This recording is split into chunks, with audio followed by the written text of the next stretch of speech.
Assalamu alaikum. Aujourd'hui, on va compléter ensemble le reste du chapitre 8, conducteur ohmique. Dans ce chapitre-là, les objectifs à recouvrir sont les suivants. Tout d'abord, on va définir un conducteur ohmique équivalent. On va déterminer la résistance équivalente d'un conducteur ohmique monté en série en dérivation. Avant de commencer cette leçon-ci, on va faire un petit rappel. On sait dans la chapitre précédente, on a expliqué qu'un conducteur ohmique résiste contre le passage d'un courant électrique et on a dit aussi que d'après la loi d'Ohm, on a E égale RI où la tension et l'intensité de courant sont proportionnelles, mais la résistance et l'intensité de courant sont inversement proportionnelles. Ça veut dire quand la résistance augmente, l'intensité de courant diminue. Comme vous voyez ici, la résistance empêche le flux du courant. On a appris aussi que la résistance d'un conducteur ohmique est mesurée directement, peut être mesurée directement par un ohmmètre et l'unité de la résistance dans le système international, c'est l'ohm. Finalement, on a appris que la caractéristique intensité-tension d'un conducteur ohmique est une loi passant par l'origine. Maintenant, c'est quoi une association des conducteurs ohmiques? Des conducteurs ohmiques, comme n'importe quel dipôle électrique, peuvent être associés, branchés ou bien en série ou bien en dérivation. Donc, lorsque les deux bornes de l'un des conducteurs ohmiques touchent les deux bornes de l'autre, c'est une association en parallèle. Lorsqu'ils se trouvent l'une à la suite de l'autre, donc ces deux conducteurs ohmiques sont branchés en série. Alors, si on a des conducteurs ohmiques qui sont branchés en série ou bien en parallèle, on peut les remplacer par un seul conducteur ohmique. Donc, une association des conducteurs ohmiques peut être remplacée par un seul conducteur ohmique, qu'elle soit cette association, une association des conducteurs en série ou bien en dérivation. Qu'appelle-t-on ce conducteur ohmique qui remplace une association des conducteurs ohmiques? On l'appelle conducteur ohmique équivalent. Donc, c'est un conducteur ohmique qui est équivalent à une association des conducteurs ohmiques. Il les remplace et il est traversé par la même tension et la même intensité. Donc, il remplace cette association sans modifier ni la tension aux bornes de l'association ni l'intensité. Lorsque je parle de la tension aux bornes de l'association, c'est-à-dire la tension et l'intensité aux bornes de tous ces conducteurs ohmiques. Donc, l'intensité du courant qui traverse cette association ou bien cette association-ci est égale à l'intensité du courant qui traverse le conducteur ohmique équivalent et la tension aux bornes de cette association et de cette association, donc de ces deux conducteurs ohmiques branchés en dérivation, est égale à la tension aux bornes de la résistance équivalente. Maintenant, on a dit que ce conducteur ohmique a remplacé toute l'association. Mais que vaut la résistance de ce conducteur ohmique qui est appelée résistance équivalente par rapport à la résistance de l'association des conducteurs ohmiques qui sont remplacés? Donc, pour mieux comprendre, on va appliquer ou bien on va étudier chaque association à part. On va commencer par l'association des conducteurs ohmiques en série. Voici des conducteurs ohmiques en série. On va faire un tout petit rappel avant de calculer la résistance équivalente. On sait que dans un circuit en série, on applique la loi d'unicité de l'intensité du courant. Ça veut dire quoi? Que l'intensité du courant principal est égale à l'intensité du courant traversant chacun de ces conducteurs ohmiques. Donc, l'intensité du courant principal est égale à l'intensité du courant traversant R1 est égale aussi à l'intensité du courant traversant R2. Mais que vaut la tension?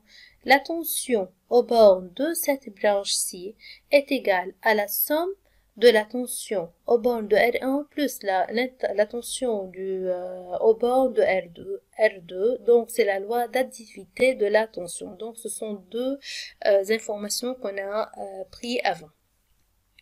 Alors, mais que vaut maintenant la résistance équivalente à cette association des deux conducteurs ohmiques en série? On va faire cette petite vidéo. Voici un circuit électrique qui est formé d'une pile et de deux résistances qui sont branchées en série. Pour mieux comprendre, on va comparer le courant électrique comme le flux de l'eau maintenant et la résistance comme ces deux roches. Vous voyez, cette roche-là empêche le courant de passer. Donc, elle augmente la résistance de la premier conducteur ohmique. On sait la loi d'additivité de la tension. On applique la loi d'Ohm, E égale RI. On remplace I1, I2, I3 par I, puisque le courant ici, on a la loi d'unicité du courant qui traverse chacune de deux lampes. On a mis I en valeur, on obtient V égale I, V ça veut dire E, la tension égale I, R1 plus R2 plus R3. R1 plus R2 plus R3, ça représente R équivalente.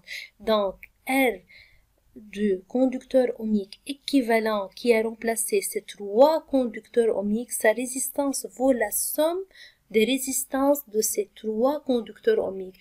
Comme on a vu avant, si on a deux rochers qui sont mis l'un après l'autre, donc la résistance contre le passage du courant d'eau augmente. Ici, la résistance contre le passage du courant électrique augmente. Donc, on va vérifier cette règle qu'on a, ou bien cette formule qu'on a trouvée avant, que R équivalent des conducteurs en série égale R1 plus R2 plus R3. On va la vérifier en utilisant un ohmmètre. Ici, un conducteur ohmique R1, sa résistance, on l'a mesurée 50,8. On a mesuré la résistance au bord d'un autre conducteur ohmique de résistance 98,6. Regardez ici, les deux conducteurs ohmiques sont branchés en série. La résistance de ces deux conducteurs ohmiques, de cette association de ces deux conducteurs ohmiques, vaut 149,1. Mais que représente 149,1 par rapport à ces deux valeurs? Bien sûr, c'est la somme de ces deux valeurs. Elle est égale ça représente aussi la résistance équivalente de cette association des conducteurs ohmiques. Donc, on a vérifié en utilisant un ohmmètre que R équivalent d'une association des conducteurs ohmiques en série est égal à R1 plus R2. Donc, la résistance augmente lorsqu'on monte plusieurs conducteurs ohmiques en série. Passons maintenant à l'association des conducteurs ohmiques en parallèle. Quand même, on va faire un tout petit rappel ici. On applique dans un circuit en dérivation la loi d'unicité de la tension. Ça veut dire la tension de R1 est égale à la tension de R2 puisque ces deux conducteurs ohmiques sont branchés en dérivation est égale à la tension aux bornes de cette branche-ci. Maintenant, que vaut l'intensité du courant? L'intensité du courant principal est égale à l'intensité du courant traversant R1 et l'intensité du courant traversant R2, donc c'est la loi d'additivité de l'intensité du courant. Mais que vaut la résistance équivalente à ces deux conducteurs ohmiques branchés en dérivation? Voici un circuit électrique qui est formé de trois conducteurs ohmiques en dérivation et l'intensité du courant principal est égale à l'intensité du courant au niveau de chacun de ces conducteurs ohmiques. Pour mieux comprendre que se passe-t-il, donc voici le flux de courant électrique qui passe au niveau de ces deux conducteurs ohmiques qui sont représentés par des lots de pierre. Est-ce que la présence de ce lot-là diminue la résistance de l'autre lot? Rappelons-nous que I égale I1 plus I2 et la tension au niveau de R1 égale la tension au niveau de R2. Donc, que se passe-t-il? Laissons-nous faire un petit calcul. On a I égale I1 plus I2 plus I3 puisque c'est la loi d'additivité de l'intensité dans un courant en circuit en dérivation. I égale E sur R selon la loi d'Ohm. Mais E est la même, c'est un circuit en dérivation. Simplifiant par la tension, on a 1 sur R équivalent égale 1 sur R1 plus 1 sur R2 plus 1 sur R3.